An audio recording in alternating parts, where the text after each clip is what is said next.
Pharma degree या biotech degree, कौन सा बेहतर होगा आपके लिए, जानेंगे इस वीडियो में। नमस्कार, मेरा नाम है शेखर सुमन और मैं पिछले 19 साल से एक बायोटेक और फार्मा रिलेटेड कंपनी चला रहा हूँ। कंपनी का नाम है बायोटेक्निका और रसायनिका।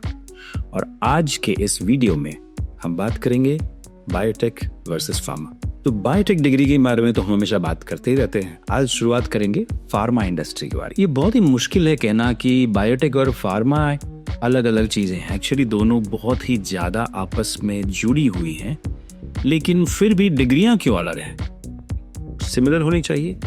तो सच्चाई ये है कि बहुत सारे जो सब्जेक्ट्स है, विषय हैं, फार्मा में भी पढ़ाए जाते हैं, बायोटेक में भी पढ़ाए जाते हैं। लेकिन जब आप फार्मा पढ़ते हो तो उसमें क्या ग्रोथ है, स्कोप है, सैलरी है और कैसी कंपनियां आपको किस टाइप का काम देंगी, वो बहुत इंपॉर्टेंट है जानना। फार्मा का जो जन्म हुआ हमारे देश में नहीं, पूरे विश्व में इस वक्त जो भी फार्मा से रिलेटेड जॉब्स है वो केमिस्ट्री ड्रिवन है।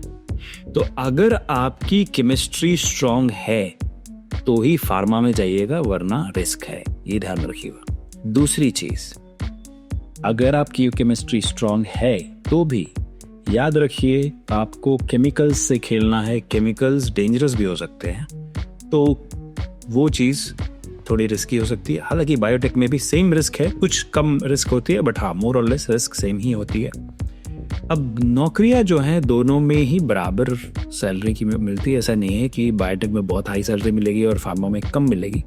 शुरुआत दोनों की अच्छी सेम ही रहती है, बट धीरे धीरे जो है काम डिफरेंट होता जाता है।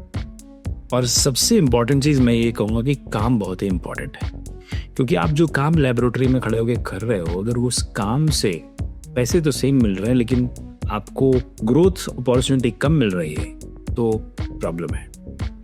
अब देखिए, बायोटेक जो है हमारे देश में इस वक्त ग्रो कर रहा है, लेकिन फार्मा स्टैग्नेंट है।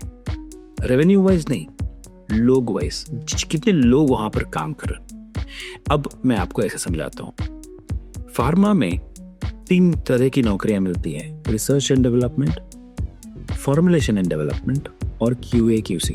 और लेस ये 3 होते हैं। चौथा होता है सेल्स, उसके बारे में आज बात नहीं करेंगे। तो रिसर्च एंड डेवलपमेंट तो बायोटेक में भी होता है, फॉर्मुलेशन एंड डेवलपमेंट भी बायोटेक में होता है, QA QC भी बायोटेक में होता है, लेकिन डिफरेंट हो जाता है काम आप क्या करते हो लेबोरेटरी में। तो फार्मा में आप ज़्यादा केमिकल से खेल रहे हो। उसके बाद वहाँ पर जो आप काम कर रहे हो, R&D का थोड़ा कम होता है, F&D का ज़्यादा होता है, फॉर्मुलेशन एंड डेवलपमेंट का ज़्यादा आता है। और फॉर्मुलेशन एंड डेवलपमेंट में शिफ्ट होती है, तो आप B फार्म करते हो, M फार्म करते हो, फिर आप शिफ्ट में काम कर रहे हो। जैसे एक फैक्ट्री में वर्कर्स काम करते हैं टाटा की फैक्ट्रीज में, वैसे आप शिफ्ट में काम करते हो। उस शिफ्ट में आप बाहर नहीं अलाउड हो।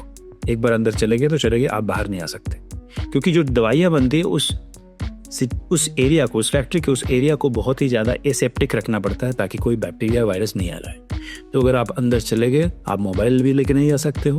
अंदर एक बार चले गए तो कपड़े बदल के जाना है, और वॉशरूम भी अगर जाना है तो उसके बाद आपका पूरा स्टरलाइज होकर अंदर आना है। तो इस टाइप की जॉब मिलती है फॉर्मुलेशन डेवलपमेंट में। रिसर्च एंड डेवलपमेंट में भी आपको सिमिलर जॉब होती है, लेकिन शिफ्ट उतनी स्ट्रिक्ट नहीं होती।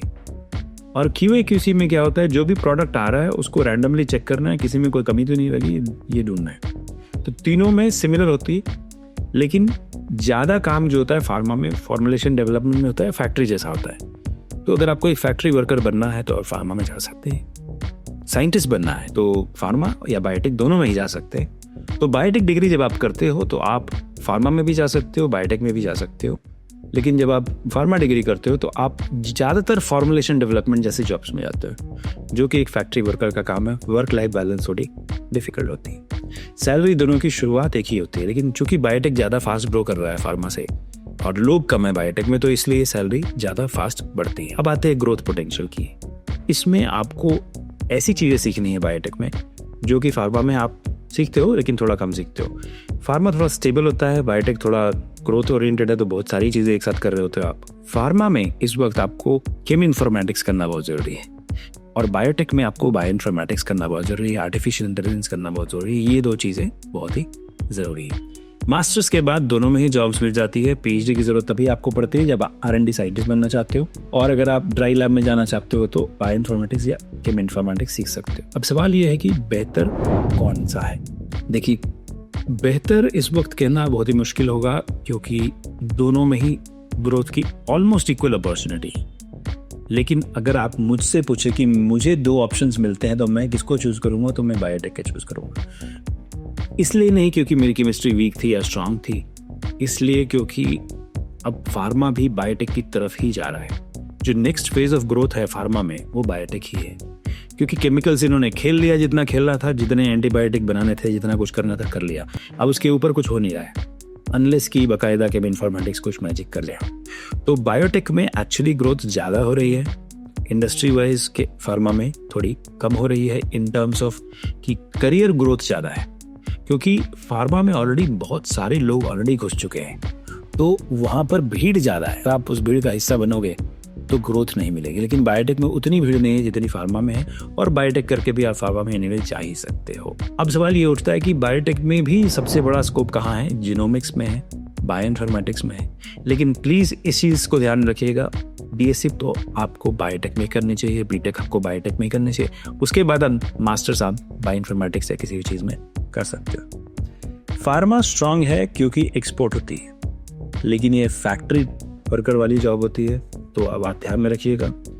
एक डिसेंट वाइट कॉलर जॉब जो है साइंटिस्ट की होती है, उसके लिए आपको बायोटेक करना चाहिए। बायोटेक में भी मास्टर्स कीजिए या पीएचडी कीजिए। एम फार्म के बाद भी आपको पीएचडी ही करना पड़ेगा इस चीज़ के लिए। तो ओवरऑल मोरलेस आपको दोनों में ही बराबर, ऑलमोस्ट बराबर है। लेकिन अगर मुझसे पूछेंगे, बायोटेक बेटर है क्योंकि उसमें growth opportunities career wise better है, और फार्मा में बहुत सारे लोग ऑलरेडी हैं, तो काफ़ी भीड़ जमी हुई है। लेकिन इसके अलावा भी काफ़ी सारी दूसरी अपॉर्चुनिटीज़ भी हैं बायोटेक में और फार्मा में, जो कि हम शायद अगले वीडियो में डिस्कस कर सकते हैं। तो कमेंट सेक्शन में ज़रूर बताइएगा कौन सा करियर आप चूज़ करना चाहोगे और क्यों, और क्या सवाल है आपके मन में, ताकि मैं उस पर वीडियो बना सकूं और आप सभी की मदद कर सकूं। अंग्रेजी में मैंने 4100 वीडियो बनाए हैं, और उससे बायोटेक के, लाइफ साइंस के लोगों की बहुत मदद हो रही है। अब मैं इस मिशन पे हूँ कि हिंदी में भी शायद अगले 2-3 साल में 4-5 हज़ार वीडियो बना दूँ, ताकि आप सभी की मदद हो जाए, हेल्प हो जाए। तो कृपया करके ज़रूर कमेंट कीजिए, और मैं आपसे अगले वीडियो में ज़रूर मिलूँगा। विदा लेता हूँ, धन्यवाद।